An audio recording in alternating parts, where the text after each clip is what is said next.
بسم اللہ الرحمن الرحیم۔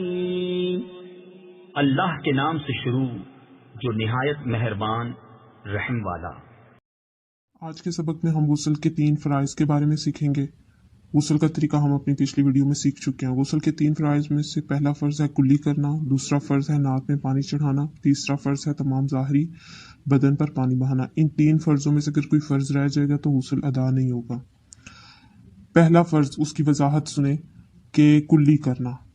اس کی وضاحت میں ہے کہ منہ میں تھوڑا سا پانی لے کر پچ کر کے ڈال دینے کا نام کلی نہیں، بلکہ منہ کے ہر پرزے، گوشے، ہونٹ سے حلق کی جڑ تک ہر جگہ پانی بہہ جائے۔ اسی طرح داڑھوں کے پیچھے، گالوں کی تہ میں، دانتوں کی کھڑکیوں اور جڑوں اور زبان کی ہر کروٹ پر بلکہ حلق کے کنارے تک پانی بہے۔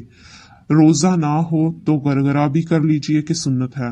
دانتوں میں چھالیا کے دانے یا بوٹی کے ریشے وغیرہ ہوں تو ان کو چھڑانا ضروری ہے۔ ہاں، اگر چھڑانے میں ضرر یعنی نقصان کا اندیشہ ہو تو معاف ہے۔ غسل سے قبل دانتوں میں ریشے وغیرہ محسوس نہ ہوئے اور رہ گئے، نماز بھی پڑھ لی، بعد میں معلوم ہونے پر چھڑا کر پانی بہانا فرض ہے۔ پہلے جو نماز پڑھی تھی وہ ہو گئی۔ جو ہلتا دانت مسالے سے جمایا گیا یا تار سے باندھا گیا اور تار یا مسالے کے نیچے پانی نہ پہنچتا ہو تو معاف ہے۔ یہ کلی کرنے کی وضاحت ہے۔ ساری ڈیٹیل سے صاف لفظوں میں وضاحت کی گئی ہے اس کتاب میں۔ مزید سمجھانے کی شاید ہمیں لگتا ہے حاجت نہیں ہے۔ مزید دوسرا فرض، ناک میں پانی چڑھانا۔ اس کی وضاحت میں لکھتے ہیں کہ جلدی جلدی ناک کی نوک پر پانی لگا لینے سے کام نہیں چلے گا، بلکہ جہاں تک نرم جگہ ہے یعنی سخت ہڈی کے شروع تک دھلنا لازمی ہے، اور یہ یوں ہو سکے گا کہ پانی کو سونگ کر اوپر کھینچے۔ یہ خیال رکھیے کہ بال برابر بھی جگہ دھلنے سے نہ رہ جائے ورنہ غسل نہ ہوگا۔ ناک کے اندر اگر رینٹ سوکھ گئی ہے تو اس کا چھڑانا فرض ہے، نیز ناک کے بالوں کا دھونا بھی فرض ہے۔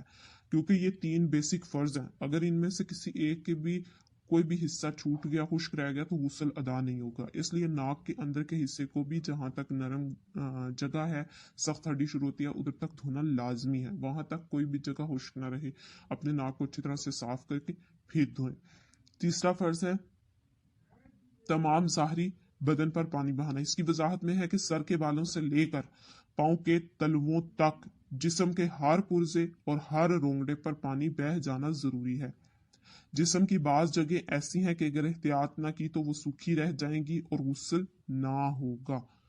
اب وہ احتیاطیں اگلے سبق میں سیکھیں گے۔